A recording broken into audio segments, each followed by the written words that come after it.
Mabuhay Philippines! Isang panibagong araw at isang panibagong vlog ang ihahandog namin sa inyong lahat.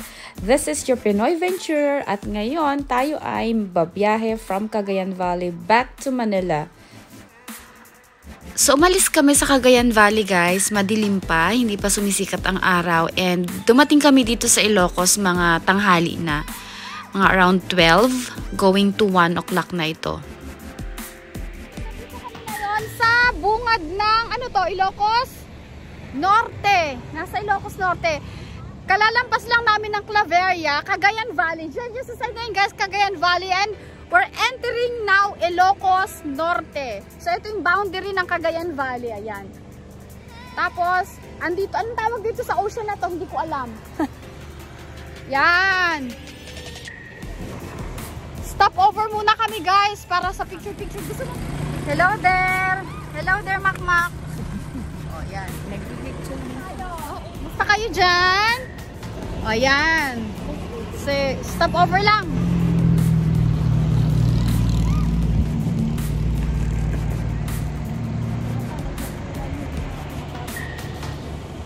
Ilocos! Welcome to Ilocos.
Good morning, Hanavi Channel.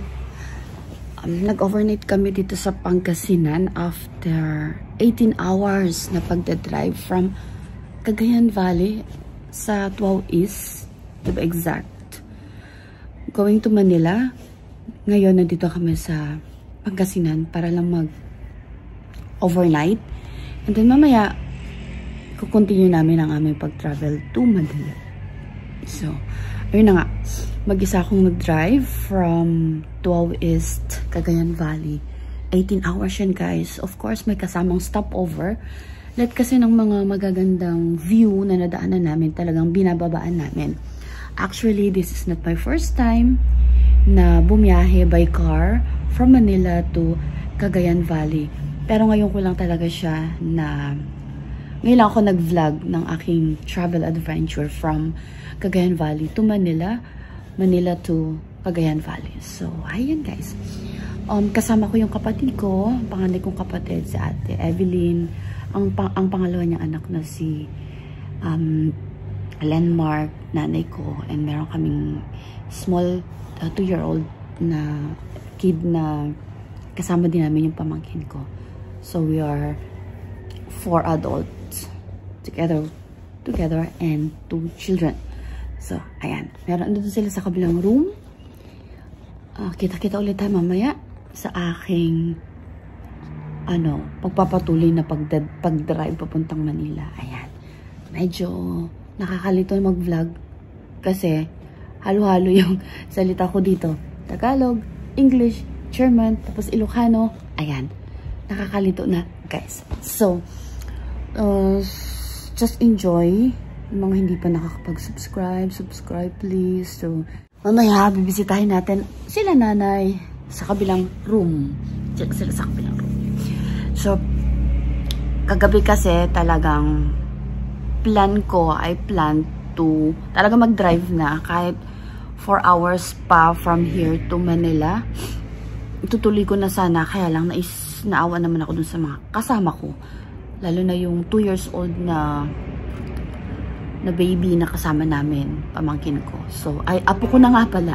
So, sabi ko nung nadaanan ko tong hotel, hindi ko alam kung anong name ng hotel na to. Nakita ko lang siya, 24 hours hotel, 24 hours open hotel. So, ayun, sabi ko, sige mag-check-in na nga lang tayo. Ayan. So, worth it naman. 1,500 tong room na to. So, 2 room yung binook ko for us. 3 sa kabila. 2 adults. 3 adults tsaka isang child. Isang baby sa kabilang room. And here, 2 kami ni Hannah V. Channel.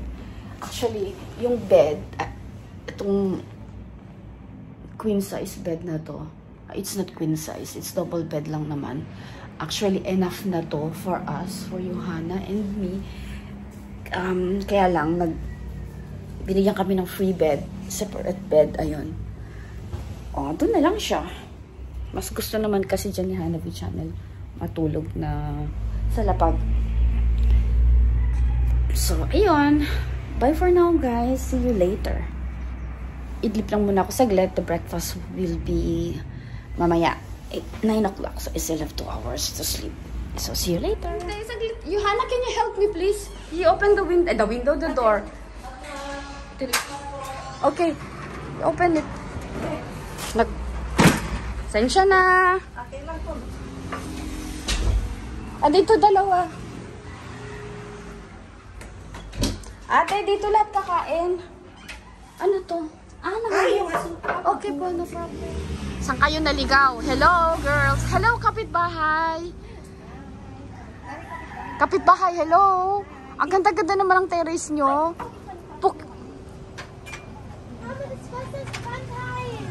Timplahin mo. Dito na nga lang kasi. Wasser is high. Yeah, this is from Kape. So guys, this is our room for 1 night. Sa aming pag-overnight dito, pag-stop over sa La Union. Sorry guys, nasa La Union pala kami, hindi sa Pangasinan. La Union. Ayan. Nasa Bawang La Union kami. Magbe-breakfast lang kami and then tutuloy namin ang aming biyahe to Manila. And dito lang kami. Bisitahin natin number 4. Dito sila. Hello! Manggugulo ako, manggugulo. Ang init.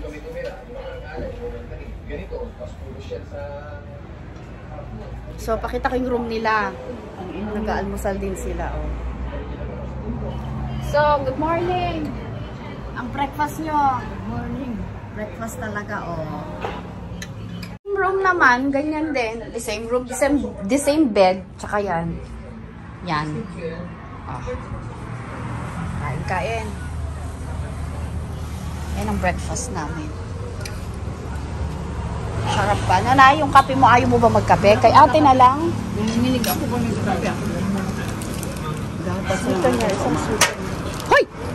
Ay. Hello, neighbor. Parang naglipat, nag-ano ka, lipat bakod ka. Nag-over na bakod ka dyan, ah. Andyan ako kanina, ah.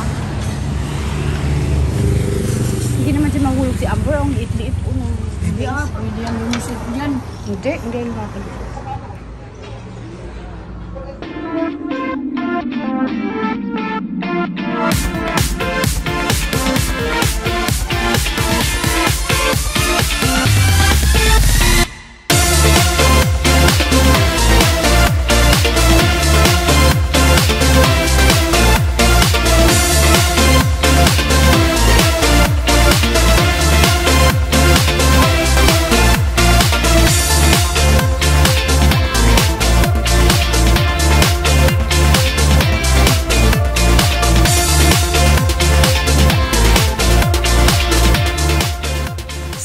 ayun guys, after namin mag-almusal, itinuloy na namin ang aming biyahe papuntang Manila.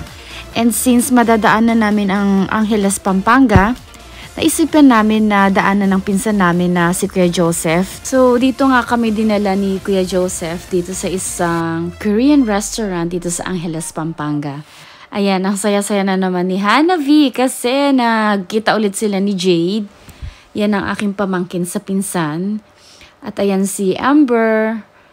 Ayan ang aking nanay at si Kuya Joseph. Ayan, at ang kanyang wife katabi niya.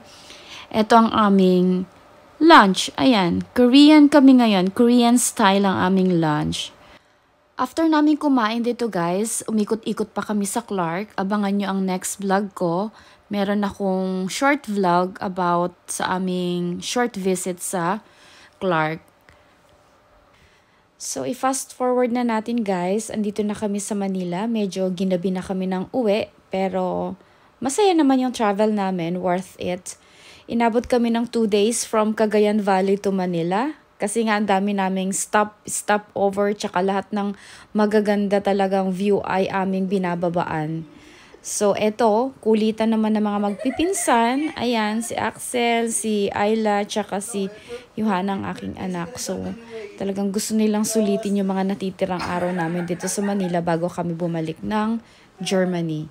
So I hope you like this video guys. Sa mga hindi pa nakakapag-subscribe, please do subscribe, Pinoy Venturer, at paki-follow na rin kami sa aming Facebook page. Thank you so much. See you next time.